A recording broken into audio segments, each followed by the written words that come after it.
Hello, story lovers. Welcome back to my channel, Madly in Love Part 200.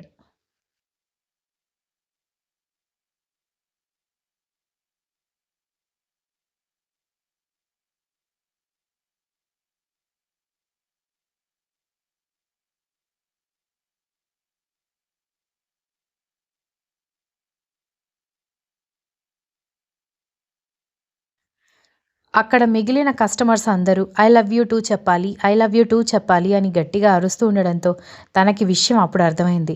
మామూలుగా అంతకు ముందు ఎక్కడికి తీసుకువెళ్ళినా సరే డిస్టర్బెన్స్ అవ్వకూడదని రెస్టారెంట్ లేదంటే ఆ ప్లేస్ మొత్తం అతనే బుక్ చేసుకునేవాడు.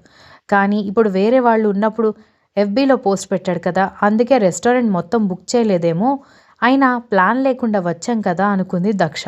కానీ ఇలా అందరూ వాళ్ళంతట వాళ్ళే ఎవరైతే వాళ్ళ మీద ట్రోల్స్ క్రియేట్ చేశారో, ఎవరైతే దక్ష రావడం వల్లే కర్ణ కెరియర్ డౌన్‌ఫాల్ అయిందని కామెంట్స్ చేశారో, ఎవరైతే ఆమె వెళ్ళిపోయిన తర్వాత మళ్ళీ కర్ణ ఫామ్‌లోకి వస్తున్నాడని అభిప్రాయం వెలిబుచ్చారో, వాళ్ళందరే ఆమెని ఎంకరేజ్ చేసేలా చేయాలని ఇలా చేశాడని అర్థమైంది.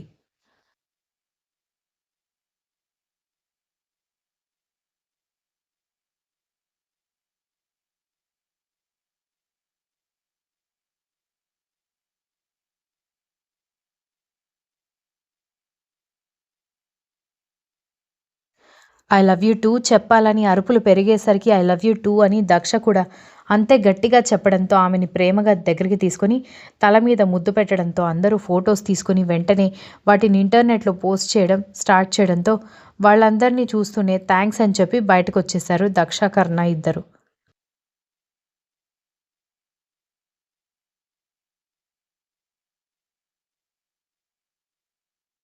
ఆమె చేయి పట్టుకుని కారు దగ్గరికి తీసుకువెళ్తుంటే దక్ష ఆగిపోవడంతో వెనక్కి తిరిగి ఆమె వైపు చూడడంతో ఏంటిదంతా అని అడిగేసరికి నీకు నచ్చలేదా అని అడగడంతో నచ్చలేదా అని అలా అడుగుతారేంటి మీరు, ఇంత ఊహించని సర్ప్రైజ్ ఎవరైనా నచ్చలేదు అని చెప్తారా, బాగా నచ్చింది, నాకు ఇంకా తలుచుకుంటే కళ్ళలో నీళ్లు తిరుగుతూనే ఉన్నాయి, కానీ సడన్గా ఇలా చేయాలని ఎందుకు అనిపించింది అని అడిగింది.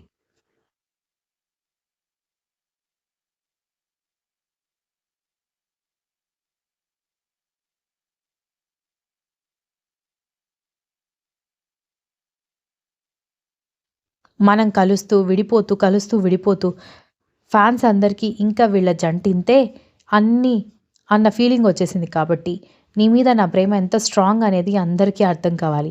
ఇంకొకసారి నీ గురించి నా లైఫ్‌లోకి రావడం గురించి ఎవ్వరు కామెంట్ చేయకూడదు. అందుకే ఇలా చేశాను అనగానే, కానీ ఆ ఫోటోస్ అందరూ వాళ్ళు అప్‌లోడ్ చేస్తారేమో అనగానే, అవును, ఆ ఫోటోస్, వీడియోస్ అప్‌లోడ్ చేయాలనే కదా నేను ఇంత ప్లాన్ చేసింది. నీకు సర్ప్రైజ్, వాళ్ళకి క్లారిఫికేషన్ 2 ఒకేసారి ఇచ్చేశాను అనగానే అతన్ని గట్టిగా కౌగిలించుకోవడంతో I love you baby, I love you so much అని ప్రేమగా చెప్పాడు.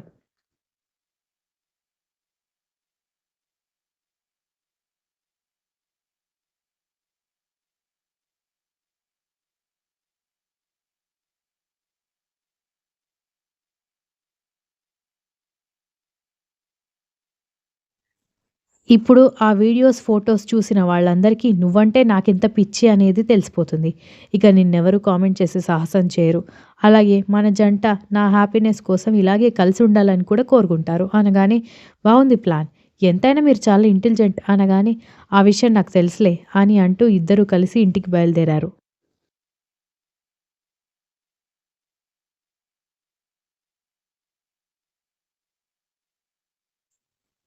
దక్ష డౌటొచ్చి సోషల్ మీడియా సైట్స్ అన్నీ ఓపెన్ చేసి చూసింది.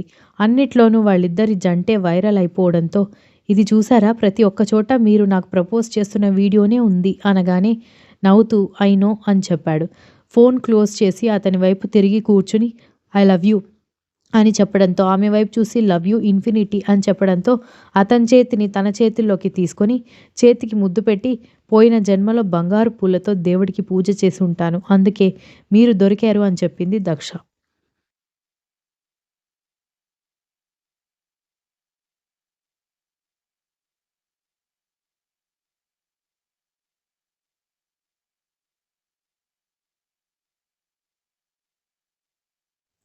నేనే లక్కీ, అందుకే నేను ప్రేమించిన అమ్మాయి ఇప్పటికైనా నాదవుతుంది అనగానే నవ్వుతూ అసలు మీకొక కామన్ అమ్మాయిని ప్రేమించాలని ఎలా అనిపించింది అని అడగడంతో, నేను నిన్ను ప్రేమించేటప్పుడు నాకెలాంటి పాపులారిటీ లేదు. ఒక క్రికెట్ అకాడమీ నడిపించే ఒక పెద్ద మనిషి కొడుకుని.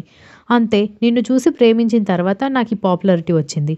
నాకు పాపులారిటీ వచ్చింది కాబట్టి నా ఫస్ట్ లవ్ మర్చిపోమంటావా? అన్నాడు.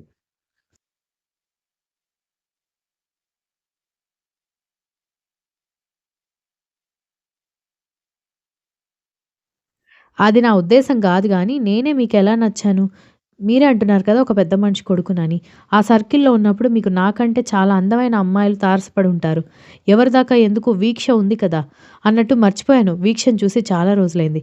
వాళ్ళ పెళ్ళికి కూడా మనం వెళ్ళలేదు. ఒకసారి ఇంటికి వెళ్లి పెళ్ళికి పిలుద్దామా? తను వచ్చి పిలిచింది కదా! అనగానే ఇంటికి వెళ్ళే రూట్ మార్చేసి, వీక్ష వాళ్ళ అత్తగారింటికి తీసుకెళ్ళాడు కర్ణ.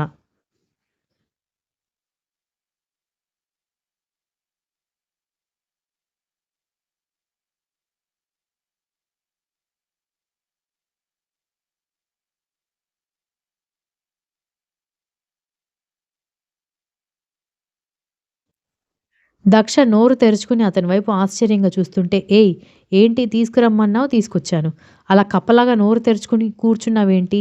పద వెళ్దాం" అని అడిగేసరికి నాకసలేమీ అర్థం కావడం లేదు. మీరు ఈ మధ్య నేనేం చెప్పినా, ఏం చేసినా ఏమనట్లేదు. నేనేం చెప్పినా అది కాదు అనకుండా చేస్తున్నారు. మీకు ఒంట్లో బాగానే ఉందా లేదా?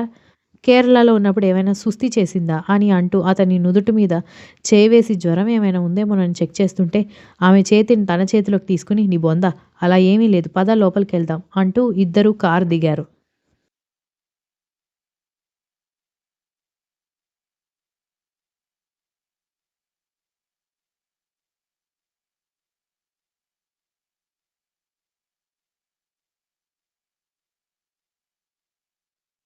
ఇద్దరూ కలిసి లోపలికి వెళ్తుంటే, "ఆగండి ఎవరు మీరు?" అని బయట కాపలాగా ఉన్న సెక్యూరిటీ గార్డ్స్ అడగడంతో, "అదేంటి ఆయన్ని గుర్తుపట్టలేదా మీరు? ఆయన ఫేమస్ వాలీబాల్ ప్లేయర్ కర్ణ" అని చెప్పేసరికి వెంటనే సెక్యూరిటీ గార్డ్స్ జాగ్రత్తగా చూసి, "అయ్యో! క్షమించండి సార్. మేము సరిగ్గా గమనించలేదు సార్. ఇంకా సార్ రాలేదు. మేడం రెస్ట్ తీసుకుంటున్నారు. అందుకే బయట లైట్స్ అన్నీ ఆఫ్ చేయమని మేడం చెప్పారు. అందుకే బయట లైట్స్ ఆఫ్ చేసి ఉండేసరికి నేను మిమ్మల్ని గమనించలేదు" అన్నాడు మెయిన్ సెక్యూరిటీ గార్డ్.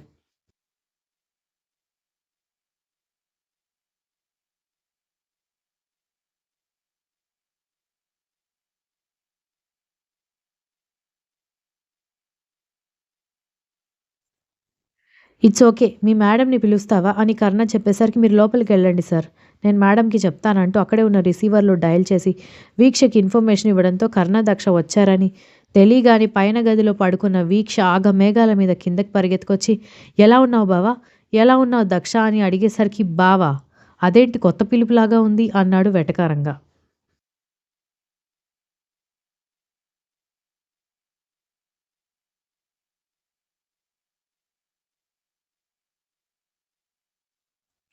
ఊరుకోండి. పెళ్ళైన తర్వాత తను కూడా మారిపోయినట్టుంది. అయినా అలా వెటకారంగా మాట్లాడతారేంటి? మీరు తనకి బావ అవుతారు కదా! అనగానే పెళ్ళికి ముందు ఎప్పుడూ అలా నన్ను పిలవమని చెప్పినా కూడా పోజ్ కొట్టేది అని వెటకారంగా చెప్పడంతో, అప్పుడు వీక్ష వేరు బావ. ఇప్పుడు వీక్ష వేరు. ప్రేమ ఎంతటి వాళ్ళనైనా మార్చేస్తుంది. నీ ప్రేమ నిన్ను మార్చినట్టు నా ప్రేమ నన్ను మార్చిందిలే. బాబు కూర్చోండి. కాఫీ తాగుతారా? జ్యూస్ తాగుతారా? అనగానే నాకు కాఫీ, మీ బావకి గ్రీన్ టీ అని చెప్పడంతో ఇప్పుడే తీసుకొస్తాను అనగానే, అదేంటి పనివాళ్ళు లేరా? అనగానే, మా అత్తయ్య, మామయ్య వాళ్ళు ఫారెన్‌లో ఉంటారు కదా! బావ ఇక్కడ ఉండేది నేను, ఆయన మాత్రమే. ఇద్దరికీ పనివాళ్ళెందుకు? పైగా నా చేతులతో మా ఆయనకు వండి పెట్టాలని కష్టపడి వంట నేర్చుకొని పనివాళ్ళని పని మానిపించేశాను అని చెప్పింది.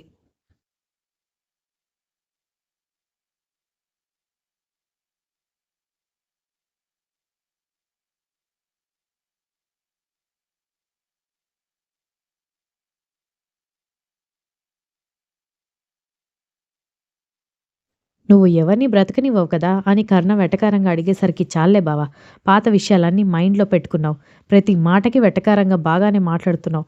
అసలు ఈ మెంటలోడిని ఎలా తట్టుకుంటున్నావే నువ్వు" అని దక్ష వైపు చూసేసరికి, దక్ష కంగారుగా కర్ణ వైపు చూస్తూ ఉంటే, "నా నుంచి ఇంతకంటే రెస్పెక్ట్ నువ్వు ఎక్స్‌పెక్ట్ చేయకు. చూసావు కదా! ఇందాకడి నుంచి నేను చాలా పద్ధతిగా మాట్లాడుతున్నాను. మా బావ నమ్మాడా? నమ్మకుండా ప్రతి మాటకి వెక్కిరిస్తున్నాడు. ఇలాంటి వాళ్ళకి నా ఒరిజినాలిటీ కరెక్ట్ అని చెప్పి కాఫీ, గ్రీన్ టీ తీసుకొచ్చి ఇవ్వడంతో దక్ష చేపట్టుకొని ఉన్న ఒక్కగానొక్క పెళ్ళానివి. దాని వచ్చి రాని వంటతో నీకేమైనైతే నేను చావాలి అని కర్ణ కంగారు నటిస్తూ చెప్పేసరికి ఊరుకోండి మీరు మరీ మాట్లాడుతున్నారు అని అంది దక్ష.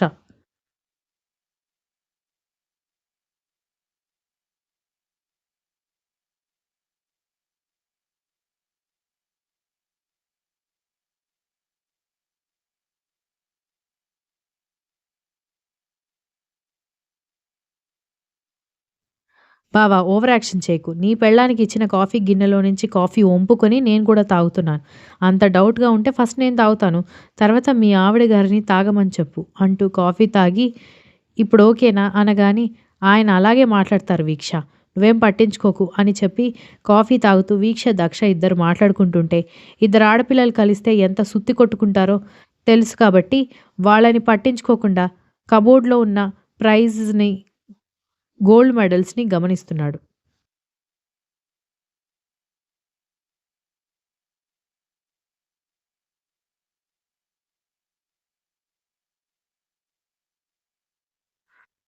ఏంటి బావ అలా చూస్తున్నావు? అవన్నీ మా ఆయన సంపాదించినవే. నువ్వొక్కడివే పెద్ద గొప్పవాడివి అన్నట్టుగా బిల్డప్ ఇచ్చేవాడివి కదా! చూడు నీకేమాత్రం తగ్గడు నా మొగుడు అని వీక్ష చెప్పేసరికి దక్ష ముసిముసిగా నవ్వుకుంటూ ఉంటే బిల్డప్ నేనెప్పుడు ఇవ్వలేదు. నా యారోగెన్సీ మీకలా అనిపించేది. అది మీకు అర్థం కాకపోతే నా తప్పు కాదు. అయినా నువ్విప్పుడు ఇస్తున్నావే దాన్నే బిల్డప్ అంటారు అంటూ గోల్డ్ మెడల్స్ అన్నీ గమనిస్తూ ఇవన్నీ ఓన్లీ నేషనల్ లెవెల్ ఛాంపియన్‌షిప్ మాత్రమే. ఇందులో ఒక్కటి కూడా ఒలింపిక్స్ నుంచి వచ్చింది లేదు. నా దగ్గర ఉన్నవన్నీ ఒలింపిక్స్‌లో గెలుచుకున్నవి మాత్రమే అనగానే వీక్ష కోపంగా చూడడంతో కర్ణ ఒక సైడ్ స్మైల్ ఇచ్చి నా దగ్గర నువ్వెవ్వరిని పొగడలేవు పాప అంటూ వెళ్ళి సోఫాలో కూర్చున్నాడు.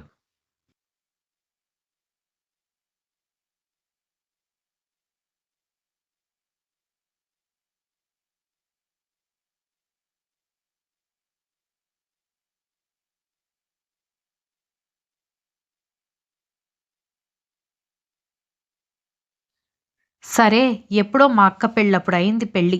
మా అక్కకు కూడా బాబు పుట్టాడు. నీ దగ్గర నుంచి గుడ్ న్యూస్ ఏం లేదా అనగానే ఎందుకు లేదు?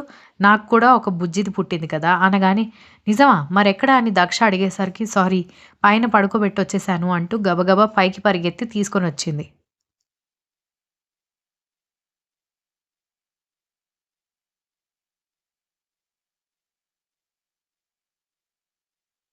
దీక్షిత అంటే దక్ష మీద దిగులుతో లేట్‌గా కనింది కానీ వీక్షకి పెళ్ళైన వెంటనే ప్రెగ్నెన్సీ కన్ఫర్మ్ అవ్వడంతో 1 ఇయర్ పాప.